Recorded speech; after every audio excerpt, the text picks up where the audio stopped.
लता जी को ऐसा लगा कि इनडायरेक्टली ही सही मगर इस झगड़े की जड़ साधना है। मन ही मन वो साधना से चिढ़ गई। किसी की जिंदगी की पूरी कहानी को केवल एक वीडियो में समेट देना मुश्किल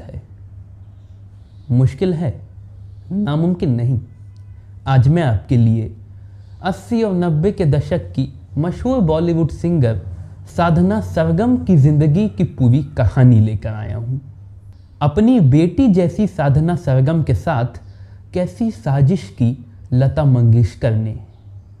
क्या है साधना सरगम के पुनर्जन्म और ज़िंदगी भर शादी न करने, कुंवारी रहने की कहानी। इन दिलचस्प सवालों के जवाब आपको मिलेंगे इस वीडियो में, तो चलिए शुरू से शुरुआत करते हैं। साधना सरगम का जन्म 7 मार्च सन 1969 को महाराष्ट्र के रत्नागिरी जिले के डभोल नाम के एक छोटे से समुद्र तटीय कस्बे में हुआ था। संगीत से साधना का पहला साबिका उनके घर में ही हुआ। दरअसल साधना की सबसे करीबी उनकी प्यारी माँ नीलाताई घानेकर आसपास के इलाके की एक मशहूर क्लासिकल सिंगर थी। उनको गाता देखकर साधना को भी बकैयाँ चलने की उम्र से ही संगीत में दिलचस्पी होने लगी। संगीत में उनकी बढ़ती दिलचस्पी देख उनकी माँ नीलाताई घानेकर ने उनके लिए एक छोटा सा तानपुरा बनाया और रोज अपने रियाज में उन्हें भी शामिल करने लगी। 5 साल की थी जब साधना ने पहली बार मंच पर संगीत प्रस्तुति दी। सवाई गंधर्व फेस्टिवल था। उन्होंने अपनी माँ के साथ मंच साझा किया। माँ बेटी की ये जोड़ी दर्शकों को बहुत रास आई, इतना कि इन माँ बेटी के जादुई सुरों की कहानी अगले दिन के अखबारों में छप गई। ऐसे ही एक अखबार को पढ़ लिया वसंत देसाई ने। वसंत देसाई जो कि एक म्यूज़िक कंपोज़र थे और उन दिनों दूरदर्शन चैनल के लिए एक अनेक और एकता नाम का गाना बना रहे थे। वसंत देसाई ने साधना की माँ से मुलाकात की और कहा कि वो चाहते हैं कि ये गाना साधना गाएं। इस तरह 6 साल की उम्र में साधना ने पहली बार रिकॉर्डिंग स्टूडियो में गाना गाया। इसके बाद वसंत अक्सर बच्चों की फिल्मों में, दूरदर्शन पर बनने वाली डॉक्यूमेंट्रीज में साधना से गाने गवाने लगे। ये वसंत ही थे जिन्होंने साधना की माँ को सलाह दी कि साधना के गले में वो क्षमता है कि वो क्लासिकल और लाइट दोनों तरह की स्टाइल संभाल सकती हैं, इसलिए उन्हें दोनों के टच में रहने दें। वरना साधना की माँ तो उन्हें केवल क्लासिकल सिंगर ही बनाना चाहती थी। साधना की माँ नीला अनिल मोहिले को जानती थी। अनिल मोहिले कौन? अनिल मोहिले हिंदी सिनेमा के मशहूर म्यूज़िक कंपोज़र कल्याण जी आनंद जी के म्यूज़िक अरेंजर थे। एक दिन अनिल साधना को उस रिकॉर्डिंग स्टूडियो में घुमाने ले गए जहां कल्याण जी आनंद जी एक गाने की रिकॉर्डिंग कर रहे थे। फिल्म का नाम था तृष्णा। गाना था परम पम पम बोले जीवन की सरगम, जिसे किशोर कुमार गाने वाले थे, मगर वो तब तक पहुंचे नहीं थे। इसीलिए कल्याण जी आनंद जी कोरस गाने वाले बच्चों के साथ बातचीत करने में मशगूल थे। साधना भी उन बच्चों में शामिल हो गई, मगर साधना कल्याण जी आनंद जी दोनों को बहुत अलग लगी। साधना की आवाज़ से कल्याण जी आनंद जी बहुत प्रभावित हो गए और उन्होंने तुरंत तत्काल साधना को इस गाने का मेन कोरस सिंगर बना दिया। इस तरह एक्सीडेंटली अचानक से 10 साल की साधना ने फिल्म में गाना गा दिया, वो भी किशोर कुमार के साथ। अनिल मोहिले जब साधना को साथ ले, जब ये अगुमनीय खुशखबरी साधना की माँ को बताने के लिए जल्दी जल्दी घर पहुँचे, तो उन्होंने देखा कि वसंत देसाई वहाँ पहले से ही विद्यमान थे। दरअसल वसंत देसाई एक बेहद ही ज़रूरी बात करने आए थे।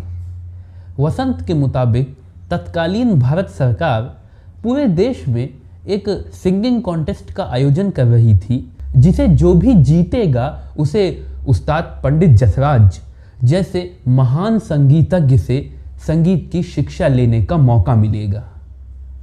वसंत चाहते थे कि ये मौका साधना को मिले। इसके बाद वसंत, साधना की माँ नीलाताई, अनिल मोहिले, इन सब ने मिलकर तैयारी करने में साधना की मदद की। साधना ने इस कॉन्टेस्ट में हिस्सा लिया और माँ सरस्वती की अनुपम कृपा से जीत गई। इसके बाद साधना ने उस्ताद पंडित जसराज से गायकी सीखना शुरू किया। शेड्यूल तो वैसे 2.5-3 सालों का था, मगर पंडित जसराज साधना की आवाज़ और संगीत को लेकर उनके जज्बे से इतना प्रभावित हुए कि उन्होंने साधना को 7 साल तक संगीत की शिक्षा दी। बतौर सोलो प्लेबैक सिंगर साधना ने पहली बार एक गुजराती फिल्म के लिए गीत गाया। फिल्म का नाम था कुंकू पगली।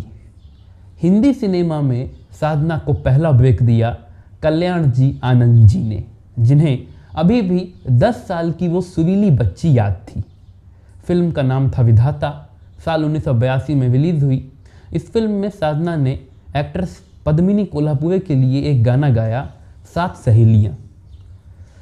इसके अलावा कल्याण जी आनंद जी ने साधना की ज़िंदगी में एक और बहुत बड़ा बदलाव किया। वैसे तो साधना का असल नाम साधना घानेकर है, मगर कल्याण जी आनंद जी ने ही इसमें से घानेकर को हटा सरगम लगा दिया। उन्होंने कहा कि ये नाम एक सिंगर के नाते उन पर ज़्यादा बेहतर लगेगा, साधना सरगम। वैसे एक दिलचस्प बात यह है कि साधना ने असल में हिंदी सिनेमा में पहली बार फिल्म विधाता के लिए नहीं गाया था। उन्होंने तो साल 1982 के पहले फिल्म रुस्तम में दूर नहीं रहना नाम का गाना गाया था। ये हिंदी सिनेमा में उनका पहला गाना था, मगर फिल्म रुस्तम की मेकिंग में न जाने कैसी कैसी प्रॉब्लम्स आने लगी कि ये फिल्म साल 1986-87 में रिलीज़ हो पाई। इधर साल 1982 में विधाता रिलीज़ हो गई। तो इस तरह से फिल्म विधाता बॉलीवुड में साधना की डेब्यू फिल्म बन गई और 7 सहेलियाँ उनका पहला गाना। इसके बाद साधना ने तकदीर, पिघलता आसमान, कांच का रिश्ता, राज तिलक जैसी कुछ और फिल्मों में भी गीत गाए। मगर साधना को असली पहचान मिली साल 1986 में रिलीज़ होने वाली फिरोज़ खान की मशहूर फिल्म जाबाज से। इस फिल्म में गाया उनका गाना हर किसी को नहीं मिलता यहाँ प्यार ज़िंदगी में बहुत हिट हुआ, बहुत ज़्यादा। आज भी लोग इसे चाव से सुनते हैं। इस गाने के रिलीज होने के बाद बॉलीवुड में साधना का कैरियर चमक उठा। साधना को दूसरे म्यूज़िक कंपोजर्स की ओर से ऑफर्स आने लगे। इसके बाद साधना अनु मलिक, राजेश रोशन, जतिन ललित, बप्पी लहरी, विजू शाह, आनंद मिलिंद, नदीम श्रवण, लक्ष्मीकांत प्यारेलाल, विजू शाह जैसे बड़े बड़े म्यूज़िक कंपोजर्स के साथ काम करने लगी। वैसे तो लेट 80s और पूरे 90s में साधना ने बहुत सी फिल्मों में बहुत से गाने गाए। इनमें से अधिकतर हिट हुए, मगर कुछ ऐसे थे जो ऑल टाइम चार्ट बस्टर बन गए। जैसे फिल्म कलाकार का गाना नीले नीले अंबर पे, फिल्म जुर्म का गाना जब कोई बात बिगड़ जाए, फिल्म त्रिदेव का गाना तिरछी टोपी वाले, फिल्म मोहरा का वो मशहूर गाना ना कजरे की धार, फिल्म विश्वात्मा का वो मशहूर गाना सात समंदर पार, फिल्म फिर तेरी कहानी याद आई का गाना तेरे दर पे सनम हम चले आए, फिल्म जो जीता वही सिकंदर का वो मशहूर गाना जो यूथ लव एंथम बन गया, पहला नशा पहला खुमार। कहते हैं कि मशहूर एक्ट्रेस दिव्या भारती अगर जिंदा होती तो पक्का साधना पर्दे पर उनकी आवाज़ बन जाती, मगर भाग्य को ये मंजूर ही न था। 90 का ये दशक ही वो दौर था जब साधना ने दक्षिण भारतीय सिनेमा की ओर रुख किया और वहाँ की फिल्मों में गाने लगी।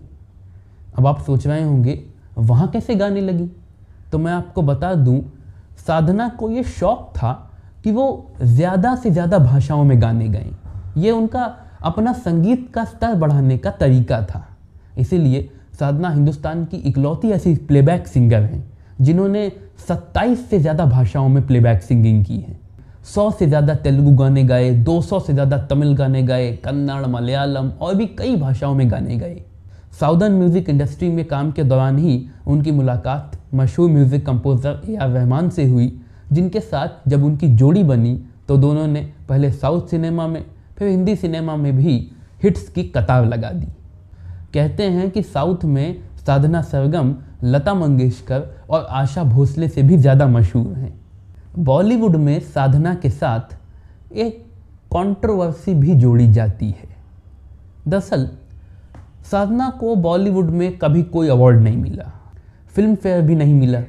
बहुत से लोग इस बात पे चौंकते हैं कि जब साउथ सिनेमा में उन्हें अवार्ड मिल सकता है, फिल्म फेयर मिल सकते हैं, तो फिर हिंदी सिनेमा में जहां उन्होंने इतने बड़े बड़े ऑल टाइम हिट्स गाए हैं, उन्हें उनके लिए कोई अवार्ड क्यों नहीं मिला, फिल्म फेयर क्यों नहीं मिला।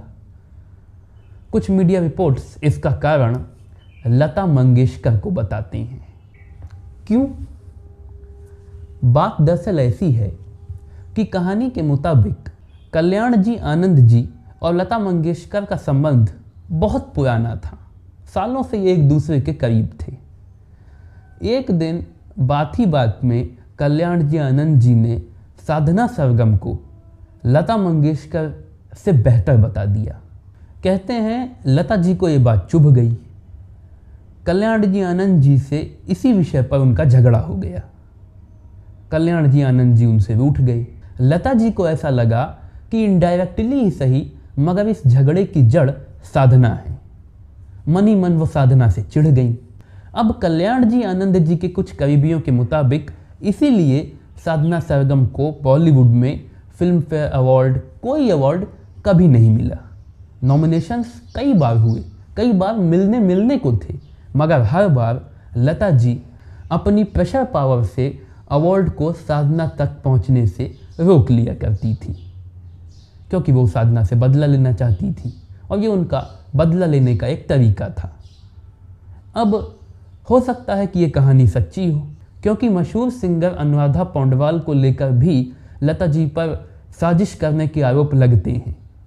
उस पर विस्तार से बात करूंगा जब अनुराधा पौंडवाल पर एक वीडियो बनाऊंगा।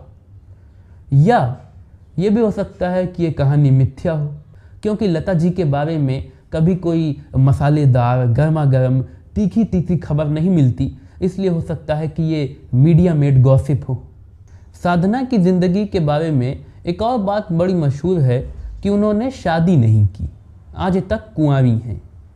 कई लोग इस विषय पे बात करते हैं, कुछ इसे गंदा और भद्दा एंगल देने की कोशिश करते हैं, मगर कुछ मीडिया रिपोर्ट्स के मुताबिक बात दरअसल ऐसी है कि एक बार एक ज्योतिषी ने साधना का हाथ देखकर उनको बताया कि उनके हाथ में शादी की लकीरें हैं ही नहीं, और ये उनके पिछले जन्म के पापों का परिणाम है, जो उनके इस पुनर्जन्म में भी उनका पीछा करते हुए आ पहुँचे हैं। इसलिए अगर साधना ने शादी की तो उनकी ज़िंदगी नर्क बन जाएगी। इस डर के मारे साधना ने शादी ही नहीं की। हालांकि साधना के कुछ करीबियों के मुताबिक ये सही नहीं है। हकीकत में जब साधना 18 साल की थी तब उन्होंने अपने आप से एक वादा किया था। वो शादी तभी करेंगी जब उन्हें किसी से मोहब्बत हो जाएगी।